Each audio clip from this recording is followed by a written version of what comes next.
If you want to try Korean skincare and take care of your skin but don't know where to start, how to do it, what to do or what to buy, this video is for you. First of all, our basic daily steps are the same no matter what skin type you have. Remember, just 5 steps is all you need.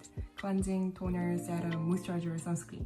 Don't overthink it, keep it simple. Starting with the basics and building a constant habit is the first step in skincare. So I'm gonna give you some really key tips for each step, and I'm also gonna give you Korean skincare product recommendations for beginners. So make sure you watch this video to the end. The core purpose of cleansing is, of course, to cleanse, to remove oil and dirt from the skin. It's basic but essential. Double cleansing is not an option, it's necessary. Even if you wear only sunscreen, you should still do a double cleansing. You can use a water, oil, or balm cleanser for the first cleansing. Personally, I tend to use an oil or balm on makeup days and a water-based cleanser on sunscreen only days. Here's what I recommend.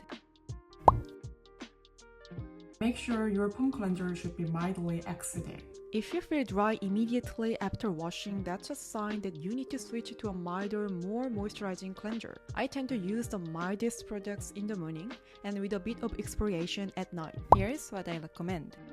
You can categorize toner into 2 types based on their purpose. The first is a wiping toner. Its purpose is to remove any remaining dirt or oil after cleansing and refine the skin's texture. I personally don't recommend wiping toners because if you wash your face thoroughly, you shouldn't need to do that. And the constant friction of cotton pads can also irritate your skin. Here's what I recommend.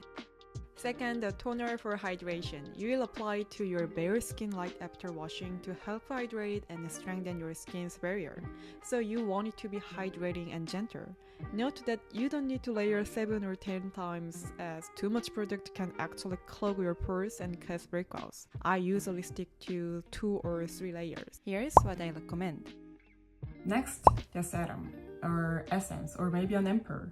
They are now highly concentrated and functional products, so it really depends on your skin type as well as what specific skin concerns you have at the moment and what your skin goals are. This is my favorite step. I tend to pick and choose depending on my skin condition and concerns. It can also vary by season, age, and lifestyle. Here's what I recommend.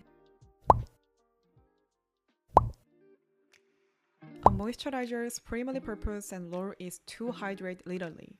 No matter what kind of skin you have, always keeping your skin hydrated is very important. People with oily skin sometimes skip moisturizers, but that's a mistake. In fact, when your face lacks moisture, your skin thinks it's dry and produces even more oil, so moisturizers are a must. However, choosing a moisturizer with a different consistency is very important, depending on your skin type. If you have dry skin, you can choose a heavy moisturizer with a high oil content, while if you have oily skin, you can choose a light gel moisturizer with high water content. I have a combination skin, so I have both types of moisturizers and I choose which products to use based on how my skin feels and how dry it is that day.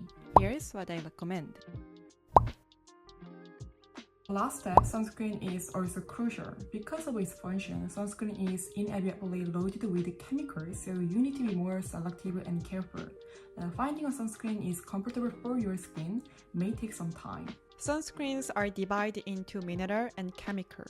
Chemical sunscreens block UV rays by refracting them off the skin, and while they are mild and provide good sun protection, they have the disadvantage of being chalky and stiff to apply. Mineral sunscreens absorb and block UV rays. They can have disadvantages such as irritation and eye stinging, but have the advantage of going on smoothly and staying moisturized. It's up to you to choose according to your own situation and preference, but make sure your sunscreen is as mild and non-irritating as possible. For example, some products have added fragrance to cover the characteristic smell of sunscreen, so you should avoid those products. Here's what I recommend. This video is really for beginners, so I'm gonna do a separate video with more detailed tips and product recommendations for each skin type, as well as additional special care products like exfoliators, sheet mask, pore mask, thinner, vitamin C, and more. So don't forget to subscribe and get notifications so you don't miss my real tips and Korean skincare product recommendations. And I'd also love to hear your skincare questions and video ideas, so please feel free to share them with me in the comments. I'll be back in the following videos. See ya. Thank you.